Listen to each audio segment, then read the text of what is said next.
Good evening, Their Royal Highnesses Prince and Princess of Wales, the Right Honourable Liz Truss, the Reverend Jones, distinguished guests, ladies and gentlemen. It is an honour to be invited to celebrate 150 years of the magnificent Tredegar Town Band. No. This is the BTM band function. What? I thought that was next week. Hang on, let me just mute everything. You're an idiot. Well, shit, let's just start again. We're live. Christ. You're fine. They don't speak English there. Get back online. They're waiting. You're an idiot. They do speak English. They're just probably drunk. Get back on. Hello, Butts. How are you? Christ, you've aged. Happy birthday. Thank you for inviting me to talk about the Australian era at BTM Brass Band. It's also described as the Katsikaris years - BTM in crisis. It was a fabulous few years that we were in Wales, and I must say it was some of the best fun and the best musical experiences I've ever had personally. But I don't want you just to hear from me. I'd like to invite invite all of the Australians that were there at that era. There's Bruce, Holly, and Jude. Let me just zoom them in. Can you see the crowd there, Bruce? They're looking terrible, aren't they? Oh, gosh, guys, it's so good to see you all again. I think I can make you out through the haze of cigarette smoke. We were just talking about the stench of Carling. Yeah, what's your fondest memory of the BTM years? Bruce, you go first. Okay, so my eldest son had just been born on a Friday, and I then the very next day got on a plane to come out to Wales to come and play with BTM. So my eldest son is now 15, and my wife always says, "Yes, you went over to play with the brass band as soon as your eldest son was born." So, and that's the first memory. I remember being overseas and just hearing how my firstborn child was going. But that was soon something that went into the background when I immersed myself in playing with the band. It was my first time playing with the championship section band. And as much as I'd worked with Jason and Gunnedah Shire Band in the past, I was blown away by the quality of the band, the passion of everyone in the movement, and just how keen you were to be the best you could be. And that's one thing I really remember, the desire to be as good as possible and keep pushing ahead to try and achieve that. Yeah. What about you, Hol? Fondest memory. Well, I was 18 when I went over there. So very long time ago, and I've now got 3 kids. My fondest memory, there's quite a few, but I remember quite clearly walking into that band room and just being disgusted by the smoke. Yeah. That was really hard to get used to. I don't think I ever did. But the people were just so welcoming and just so lovely, and just had the best experience there at such a young age. Oh yeah. And Jude, can you believe that they've got, like, I think if you do the conversion, it's $1 million band room now? I know, flash, isn't it?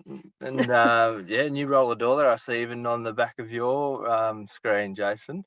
Look at that. What is that? Yeah, high-tech security in BTM these days. I'm sure that was Mark's smoking room. I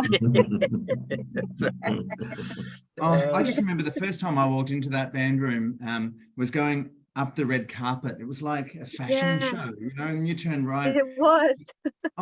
And then that fabulous stain became the stain of pain. So whenever I had a strop, I would walk over to that stain. I don't know what the stain was of. I certainly didn't cause it. No. But I think they might have actually taken it out and put it in some museum or something. But that was monumental. I like you guys. Yeah, I just think we had the best time. So much fun. And geez, they worked hard, but they played hard too, didn't Yeah. they?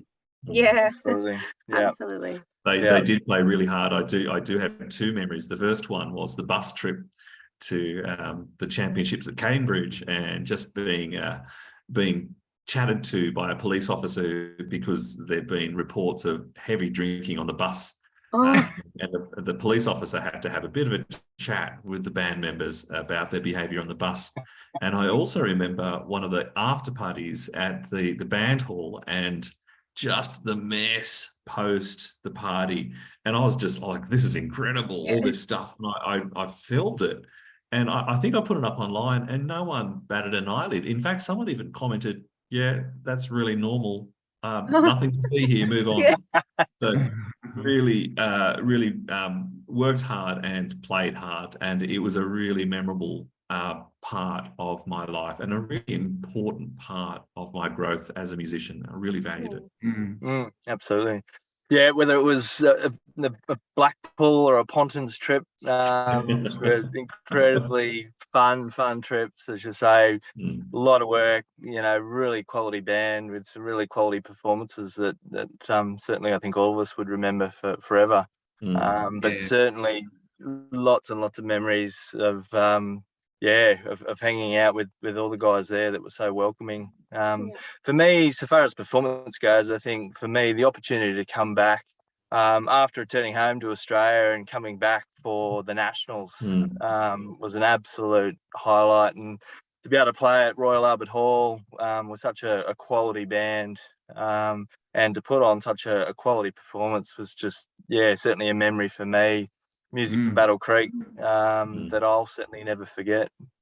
I remember that performance too, and we also performed that piece recently for our state championships in Australia. So that brought a lot of memories flooding back for me, playing the solo horn part with BTM in the Royal Albert, and then playing the trombone part with Sydney City Brass, and remembering Jonathan Pippin's performance on the day in 2007. An extraordinary performance by the band, and one that I remember very much. Yeah, and I think you guys would echo me when I say this. These guys, and it was the Hutchies that got me down, probably after consultation with the committee, and that would usually be at the Cardboard Palace after about 17 pints each of carling and that Chinese thing where they put the curry on the chips and stuff. Oh yes, I remember that. Yeah. And so I just remember them taking a chance on me. I was a nobody, and they came with a warning sticker, the Hutchies, and people just couldn't be more wrong. They were so humble and they were so inviting. And I'll tell you what, once you're part of the family, you feel safe. They're always going to look after you. And I got taught so much from everybody. And like you say, Bruce, geez, it was a really important time for all of us in terms of our growth. And that click track, every night I go to sleep and it just pounds my head like tinnitus. Anyway, guys, thank you so much for joining me. It's 5:30 in the morning, and we really miss you, and we hope that you have a fabulous night, guys. Go hard. Congratulations. Congratulations.